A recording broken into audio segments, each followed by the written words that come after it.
Immediately after Jesus schools the Pharisees about the Sabbath, Mark 3 starts with Jesus healing a man on the Sabbath, and they harass him again. Then they started plotting to kill him.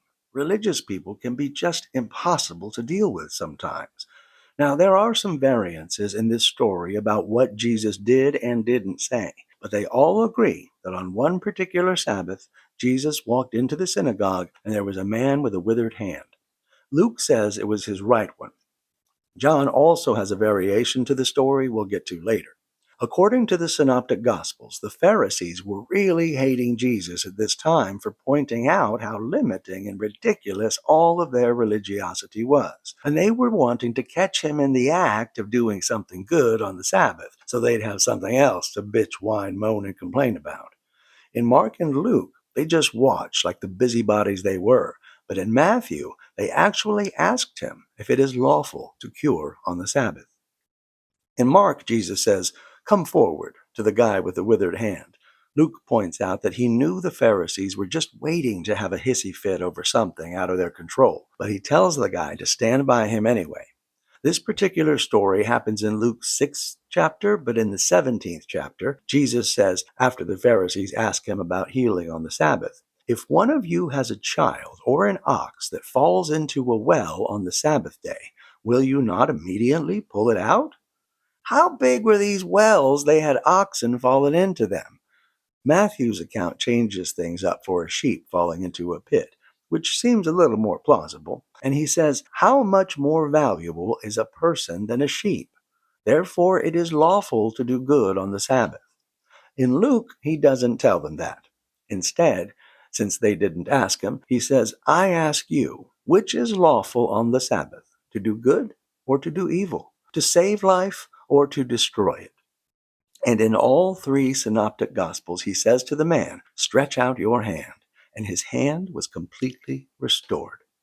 Moses said that God said people should work 6 days and then take a day to rest because that's how many days it took God to make the entire planet before he took a whole day to rest. But it also says in 2 Peter that to God, a day is like 1,000 years. I'm not saying that God was stretching the truth, but when you are creating the entirety of existence, you can be pretty malleable with it. Paramahansa Yogananda called the days of creation aeonic cycles, and that the creation of the earth, as also its galactic neighborhood, took untold measures of time to make it habitable for man. He agreed that observance of the Sabbath was a time for restorative calmness, introspection, and creative thinking to adopt the best actions for an all-around existence during the coming week. He felt that the lack of nurturing spiritual ideals and practices was one reason the modern generation is so restless. Yet although Yogananda encouraged his students to honor the Sabbath, he did not enforce it as a rule like the Pharisees did.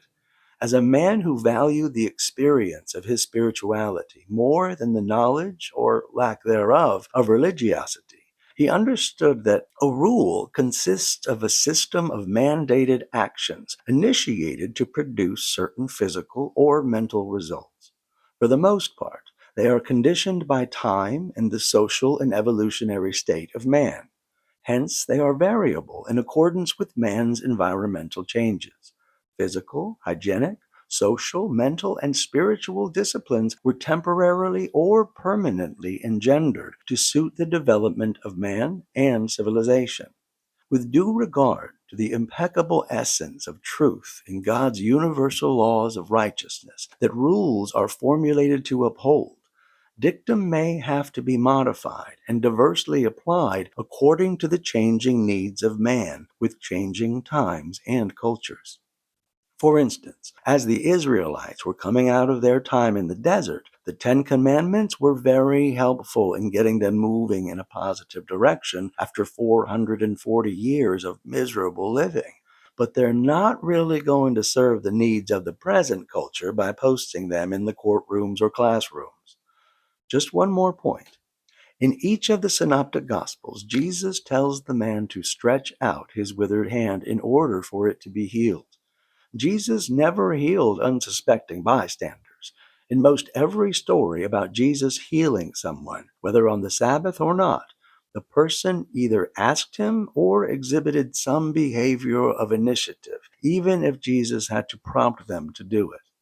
So it is, as we are healed from our anger, ignorance, judgment, and fear, while God will provide the majority of the work in manifesting whatever miracle we may be opening to, as the Creator has already provided us with hearts, minds, bodies, strength, and every little particular of this existence we are experiencing, we've got to put in a little initiative in opening to love, understanding, forgiveness, and peace, and live out how we want God to show up in our lives.